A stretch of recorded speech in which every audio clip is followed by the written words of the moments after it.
All of them are quite different. Yeah. All of them are quite different, and that's I think that's something that we understood from day one. Is that to work in Africa is going to be different to working in the southern part of Africa, the same way it is to work in the UK and US. But what's been interesting for us is, given given the choice, and we do have the choice. We're a privately owned business. We're 100% privately owned. We've got the choice to operate in whichever region we actually choose.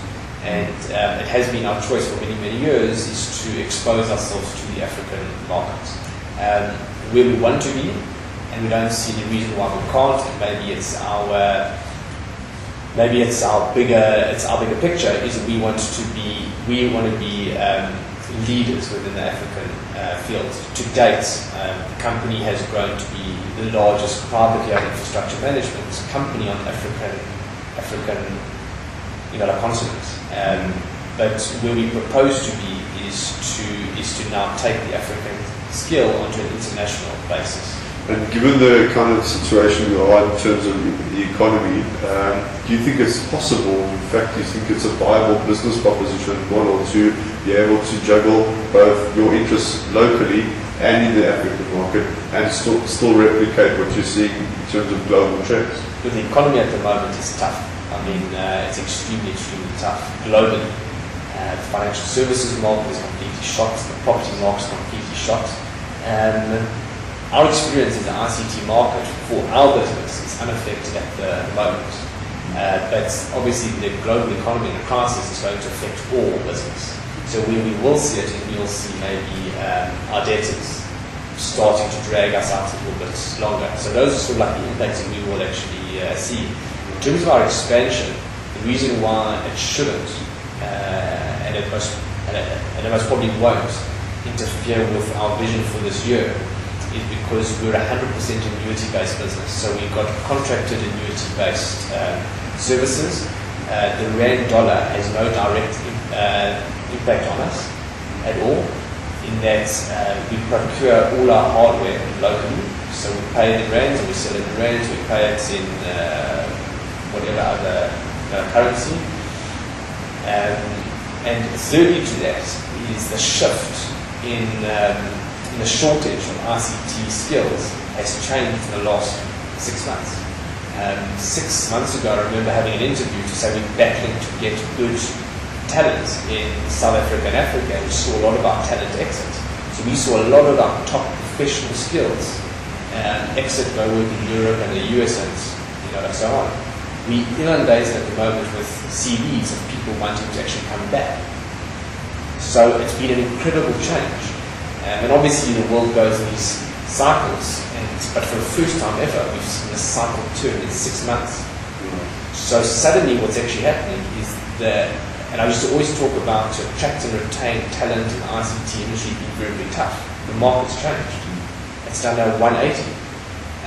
Whereas now we're able to procure top talent, and the retention of talent is not an issue at the moment. And this is going for South Africa and Africa, where we're able to now really attract very, very, very strong talent and hold that talent as well. Aside from that skills base and that HR component, which is fundamental to ICT growth generally, locally and in Africa, do you feel that Africa can seriously compete if they are to get further investment from companies such as yourselves? I mean, what is the outlook for Africa from an ICT point of view in comparison with the rest of the world? And is it fair, to actually compare the two? Yeah, Chris, Africa's skills can compete globally, and we've actually proved it over and over again. Our skills are top. In fact, if our skills weren't top, you wouldn't be seeing the poaching that's gone on over the many, many years for our top skills to go work in top companies, Microsoft, Google, and so on and so forth, in Europe, in the UK, Australia, US, and things like that. So we've seen an exodus of top skills. We've obviously had top skills. We still have very, very top skills, and as I said a little bit earlier, is we're attracting a lot of those skills back again. Firstly, so Africa has the skills to compete on a global level. It's been proven. The awards that have been bestowed on local ICT companies in Africa, again, proven as well. The outsourcing that goes on from global companies to South African businesses proves that as well. The innovation that takes place in Africa, because it does anyway, but outside of that, because it has to. Because you have to innovate in order to compete, because we have got issues maybe with bandwidth, with infrastructure and so on and so forth. So we need to find better ways of doing things.